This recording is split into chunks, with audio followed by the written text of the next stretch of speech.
Single phase semi converter drives.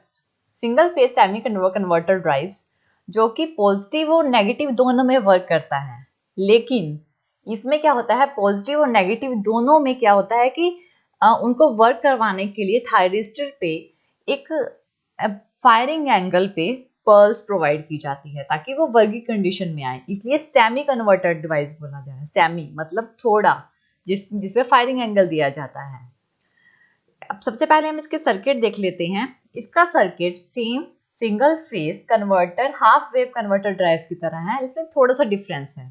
ये हमारा armature है जो कि हमारे रजिस्टर और इंडक्टर के साथ कनेक्टेड होता है। जो हमारा इनपुट सर्किट है, इसमें 2 थायरिस्टर और 2 डायोड्स का यूज होता है। थायरिस्टर 1 और D1 वन टाइम पे कंडक्ट करते हैं, थायरिस्टर 2 और D2 वन टाइम पे कंडक्ट करते हैं। इनपुट से हम सोर्स वोल्टेज सप्लाई करते हैं और इसके बीच में फ्री व्हीलिंग डायोड कनेक्टेड होता है। जब हमारे थायरिस्टर वर्किंग कंडीशन में नहीं होती तब ये सारा करंट फ्री व्हीलिंग डायोड के अक्रॉस फ्लो होता है। एक और सर्किट होता है single phase semi converter drives. इसका यूज भी सेपरेटली एक्साइटेड डीसी मोटर्स के लिए किया जाता है, इसलिए इसमें एक फील्ड सर्किट का यूज किया जाता है। यहाँ से जो सोर्स वोल्टेज है, जो कि इसको फील्ड वोल्टेज भी बोलते हैं, वो सप्लाई की जाती है। इसमें 2 थायरिस्टर 2 डायोड्स कनेक्टेड होते हैं ऐसे ही, और एक फ्री व्हीलिंग डायोड कनेक्टेड होता है। और यहाँ पे हमारा फील्ड रजिस्टर कनेक्टेड होता है जो कि आर्मेचर को एक फील्ड वोल्टेज प्रोवाइड करता है। और ये हमारा आर्मेचर है जो कि लोड के साथ कनेक्टेड होता है, लोड को सप्लाई प्रोवाइड करता है। अब हम इसकी वर्किंग देखते हैं।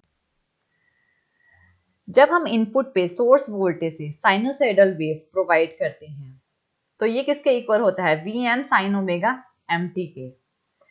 इस टाइम पे जो करंट फ्लो होगा यहाँ से वो होगा सोर्स करंट, लेकिन अगर हमारा कोई भी थायरिस्टर वर्क नहीं कर रहा तो हमारा सारा करंट फ्री व्हीलिंग डायोड के अक्रॉस फ्लो होगा, और इस टाइम पे जो करंट फ्लो होगा उसे बोलेंगे फ्री व्हीलिंग डायोड करंट, यानी IFT, जो कि फ्री व्हीलिंग डायोड के अक्रॉस फ्लो होगा। और लेकिन जब हमारा थायरिस्टर 1 और D1 वन टाइम पे कंडक्ट करते हैं, जब ये कंडक्ट करेंगे तो यहाँ पे करंट फ्लो होगा IT1, थायरिस्टर 1 का करंट, जो कि आर्मेचर, यहाँ पे आर्मेचर पे जाएगा, जिसको बोलेंगे आर्मेचर करंट, जो कि आर्मेचर रेजिस्टर और इंडक्टर से फ्लो होकर आर्मेचर पे जाएगा। और यहाँ से जो हमारी फील्ड वोल्टेज है, फील्ड वोल्टेज यहाँ से हम सप्लाई करेंगे जो कि हमारे फील्ड रजिस्टर पे जाएगी और फील्ड वोल्टेज प्रोवाइड करेगी हमारे आर्मेचर को, जिससे ये आर्मेचर है कंडक्टिंग कंडीशन में आएगा जो कि लोड के साथ कनेक्टेड होगा और वर्क करेगा। ये तो था जब हमारा साइनोसॉइडल वेव जा रही है, ये सारा प्रोसेस तब होगा जब पॉजिटिव साइकिल में वर्क हो रहा है। लेकिन जब हमारा ऑपोजिट यानी नेगेटिव साइकिल आएगी साइनोसॉइडल वेव की, उस टाइम पे फिर से यहाँ से नेगेटिव वेव जाएगी। लेकिन क्या होगा कंडीशन, अगर हमारा इस टाइम पे थायरिस्टर 2 और D2 कंडक्ट करेंगे नेगेटिव वेव में, लेकिन अगर थायरिस्टर 2 कंडक्ट नहीं कर रहा है तो अगेन सारा करंट फ्री व्हीलिंग डायोड के अक्रॉस जाएगा और फ्री व्हीलिंग डायोड कंडक्ट करेगा। लेकिन अगर हमारा थायरिस्टर 2 के गेट पे ट्रिगर पल्स अल्फा एंगल से एक फायरिंग एंगल से ट्रिगर पल्स प्रोवाइड की जाए तो हमारा T2 एंड D2 कंडक्ट करना स्टार्ट करेंगे, और इस टाइम पे यहाँ पे थायरिस्टर पे करंट फ्लो होगा। और यहाँ पे जो करंट फ्लो होगा वो होगा आर्मेचर करंट, जो कि आर्मेचर पे रेजिस्टर और इंडक्टर के थ्रू फ्लो होगा। और सेम फील्ड वोल्टेज यहाँ से जाएगी और जिससे आर्मेचर कंडक्टिंग कंडीशन में आएगा और जो लोड के साथ कनेक्टेड होगा और लोड को सप्लाई प्रोवाइड करेगा। इस तरह से ये वर्क करता है। इसके थोड़ा कॉन्सेप्ट हम इसकी वेवफॉर्म से क्लियर करते हैं। इनपुट पे हम साइनोसॉइडल वेव प्रोवाइड करते हैं जो कि नेगेटिव और पॉजिटिव दोनों में वर्क करता है, लेकिन इसमें क्या है, ये सेमी कन्वर्टर है, तो इसमें जो आर्मेचर करंट होगा वो कांस्टेंट ही रहेगा, क्योंकि अगर हमारा थायरिस्टर वर्क नहीं कर रहा है तो फ्री व्हीलिंग डायोड वर्क करेगा, अगर फ्री व्हीलिंग डायोड नहीं वर्क करेगा तो थायरिस्टर वर्क करेगा, तो आर्मेचर करंट कांस्टेंट रहता है। और जो सोर्स करंट होता है वो कुछ इस तरह से फ्लो करता है। जो सोर्स करंट वो ऐसे फ्लो करेगा कि जब पॉजिटिव साइकिल जाएगी तो इस पॉइंट तक, जब हमने थायरिस्टर 1 को क्या नाम है ट्रिगर पल्स प्रोवाइड की, इस पॉइंट तक ये होगा अल्फा अल्फा, जो कि ट्रिगर एंगल को शो करता है, फायरिंग एंगल को शो करता है थायरिस्टर 1 के।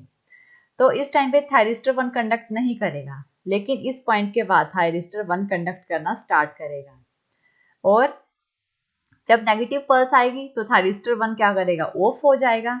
लेकिन थायरिस्टर 2 को ऑन करने के लिए हमें अलग से फायरिंग एंगल देना पड़ेगा, फायरिंग एक पल्स प्रोवाइड करनी पड़ेगी। तो फायरिंग पल्स इस पॉइंट पे हमने अगेन थायरिस्टर 2 को फायरिंग पल्स प्रोवाइड की, और ये नेगेटिव पल्स है, इसलिए इसके इस पॉइंट के बाद थायरिस्टर 2 कंडक्ट करेगा, थायरिस्टर 2 कंडक्ट करेगा। और फिर से जब पॉजिटिव पल्स आएगी तो थायरिस्टर 1 को इस पॉइंट पे फिर से ये 0 हो जाएगा, और इस पे अगेन हमने एक फायरिंग एंगल पे पल्स प्रोवाइड की जिसे थायरिस्टर 1 अगेन कंडक्ट करेगा। इस तरह से ऊपर वाली वेव्स हैं, इसमें थायरिस्टर 1 कंडक्ट करता है और नीचे वाली वेव पे थायरिस्टर 2 कंडक्ट करता है। और ये जो 0 है इस पे हमारा फ्री व्हीलिंग डायोड कंडक्ट करता है, क्योंकि इस पे थायरिस्टर्स कंडक्ट नहीं करते, इसलिए फ्री व्हीलिंग डायोड कंडक्ट कर रहे हैं। इसके क्रॉस ये जो चीज है इस पॉइंट से इस पर, ये पाई माइनस अल्फा को शो करेगी, और ये शो करेगी पाई प्लस अल्फा को। ये इस पॉइंट से इस पॉइंट तक, यानी ये वाली पल्स थायरिस्टर 1 और D1 कंडक्ट कर रहे हैं, और जो नेगेटिव में है इस पे थायरिस्टर 2 और D2 कंडक्ट करेंगे। अब हम देखते हैं थायरिस्टर 1 के अक्रॉस जो करंट होगा। थायरिस्टर 1 सिर्फ पॉजिटिव में वर्क कर रहा है, नेगेटिव में थायरिस्टर 2 वर्क कर रहा है, इसलिए थायरिस्टर 1 पे जब फायरिंग एंगल पे पल्स प्रोवाइड की जाएगी इसके बाद थायरिस्टर 1 कंडक्ट करेगा, और बाकी वो 0 रहेगा, क्योंकि इसमें थायरिस्टर इस पॉइंट से इस पॉइंट के बीच में थायरिस्टर 1 कंडक्ट नहीं कर रहा है, थायरिस्टर 2 कंडक्ट कर रहा है, इसलिए ये 0 रहेगा। अगेन जब थायरिस्टर 1 कंडक्ट करेगा अगेन ये पल्स हाई हो जाएगी और फिर से लो हो जाएगी। और जो फ्री व्हीलिंग डायोड है, जो मैंने बताया था कि जिस टाइम पे थायरिस्टर्स वर्क नहीं करते उस टाइम पे फ्री व्हीलिंग डायोड के क्रॉस करंट फ्लो होगा। यानी ये पॉइंट, इस पे क्या थायरिस्टर वर्क नहीं कर रहे, ना थायरिस्टर 1 वर्क कर रहा है ना थायरिस्टर 2, तो फ्री व्हीलिंग डायोड वर्क करेगा, इसके क्रॉस पल्स जाएगी। लेकिन जब थायरिस्टर 1 वर्क करेगा तो ये 0 रहेगा। फिर से इस पॉइंट पे कोई भी थायरिस्टर वर्क नहीं कर रहा तो फ्री व्हीलिंग डायोड वर्क करेगा, और जब थायरिस्टर 2 ऑन होगा तो ये अगेन 0 हो जाएगा। इस तरह से इनकी पल्सेस क्रिएट होती हैं।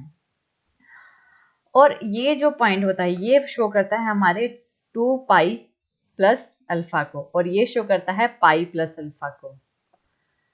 अब हम देखते हैं इसकी इक्वेशन।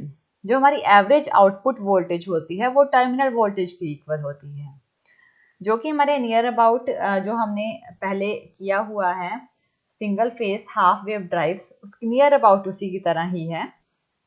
जो आउटपुट वोल्टेज होती है वो टर्मिनल वोल्टेज के इक्वल होती है, जो कि इज इक्वल टू होती है Vm, जो मैक्सिमम वोल्टेज होती है, upon pi 1 plus cos alpha के। और जो RMS वैल्यू होती है सोर्स थायरिस्टर करंट की, सोर्स थायरिस्टर करंट की ISR, जो कि थायरिस्टर करंट और सोर्स करंट की RMS वैल्यू इक्वल होती है, इसलिए ISR is equal to root of I square pi minus alpha upon pi होती है। अब इसका रूट हटा देंगे तो हमारे पास क्या आएगा, IA ब्रैकेट में पाई माइनस अल्फा अपॉन पाई ब्रैकेट क्लोज पावर 1/2, क्योंकि हमने रूट हटाया, स्क्वायर से रूट कैंसिल हुआ और इसके ब्रैकेट में इसके पावर में 1/2 चला गया। सेम RMS वैल्यू जो कि फ्री व्हीलिंग डायोड की करंट की होगी वो होगी IFD is equal to I square alpha upon pi. ये हमारी फ्री व्हीलिंग डायोड की RMS वैल्यू है, जिसको जो कि इज इक्वल टू होगी, इसका रूट अगेन हटाया तो हमारे पास क्या है, IA अल्फा अपॉन पाई पावर में 1-2, ये इसकी RMS वैल्यू आई। और इसकी जो इनपुट सप्लाई होगी वो होगी PF is equal to EA into IA plus IA square into R A, ये आर्मेचर रेजिस्टर, ये आर्मेचर करंट और ये armature voltage, upon V S into I S R, ये R M S value of source current और ये source voltage. इसमें से I A armature current को कॉमन ले लिया तो हमारे पास क्या बचा, E A plus I A into R है। अगर हम आई ए को आर्मेचर करंट को कॉमन ले लें दोनों साइड से, तो ये जो सारी जो हम कॉमन लेके जो हमारे पास इक्वेशन बचेगी वो वी टी यानी टर्मिनल वोल्टेज के इक्वल होगी। इसको हम ऐसे लिख सकते हैं वी टी इंटू, यहाँ से हमने आई ए कॉमन ले लिया था तो वो आई ए यहाँ पे हो गया, V T into I A upon V S into I S R. ये है हमारे पास इनपुट पावर जो कि हमारे single phase semi converter drives की थी। और ये है हमारी equation single phase semi converter drives की। Thank you.